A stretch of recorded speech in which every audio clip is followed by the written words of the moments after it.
Dear Diary, D&D was awesome. I was so invested in the story, and it was such a blast that it hardly felt like 6 hours. The DM actually had a couple of characters pre-rolled for us to use since we were new to the one-shot. Funnily enough, the guy who was teaching the ice skating course from Sunday was the DM. And he recognized me, which was mortifying. But he was so sweet about it and didn't make too much fun of me. Though he did teasingly ask how my bruises were healing up, which made me blush, but was really nice of him. There were 4 of us, plus the DM, so a pretty decent-sized crew. We went around the table and introduced ourselves. The DM's name was Clark, and he'd been playing D&D for 15 years and had been a DM for 10 of those.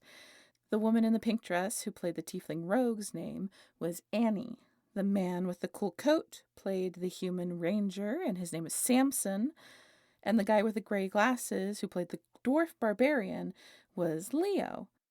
I could never breathe around Leo. He was so funny that I swear I almost broke a rib a couple of times because I was laughing so hard. He played such a straight-laced barbarian with the funniest comebacks. Apparently, Leo and Clark are old friends and have been playing forever. And Leo was Clark's backup plan in case no one else showed up. I played a half-orc paladin, and I love her to death. I asked Clark if I could keep her by the end, and he just laughed and said she was mine, so hell yes. Morshell, the ever-smiling, belongs to me now.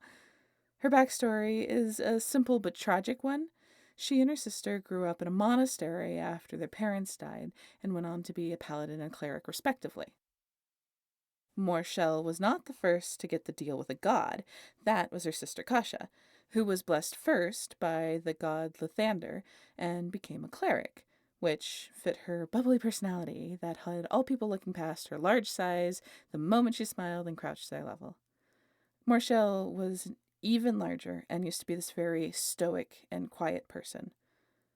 After going on this one-woman crusade against the cult that stole her sister, she makes it there too late and finds her sister nearly dead at the altar of their rival god Cyric. It's here, making an oath to her sister that she will fight to protect the lives of others and preserve the smiles of those around her. With the last breath of her sister and her anguished screams of loss, the god Tyr greets her and accepts Morshell's oath on behalf of Kasha, granting her the power to protect in the form of the paladin. God, I love her so much. Her oath is why she's helping Santa. That's right. This one shot is us saving Christmas. It was so cute. We had some fun moments, including a moment where the DM let me throw our dwarf straight at the crystal binding Krampus so that he could help us in the fight against the Dark Lord trying to turn Christmas into a breeding ground for the new cult members. It was an absolute blast, and I have tons of notes, which seemed to make Clark very happy. He's a big fan of note takers, apparently, and wants to see mine at some point. I told him he'd have a hard time reading my chicken scratch, but I could send him photos to decipher on his own time, and I think that's the smoothest way I've ever asked for someone's number. I'm proud, but I also blush every time I think about it. I sent him the pictures while I was watching tonight's movie, The Christmas Chronicles, which felt pretty appropriate for the kind of out-there vibes of the game. He got back to me and said he was really happy that I took such good notes and that I'd caught on to the inspiration he had with the Santa Claus in the game being similar to the one in The Rise of Guardians. He said that he hopes to see me again on Sunday for ice skating and that he'll set up a group chat at some point with the group to plan a full campaign. I was so excited and I haven't stopped smiling since. I'll have to ask if people are allergic to cats at all or if they'd mind me taking Noir. He was not happy with me being gone for so long.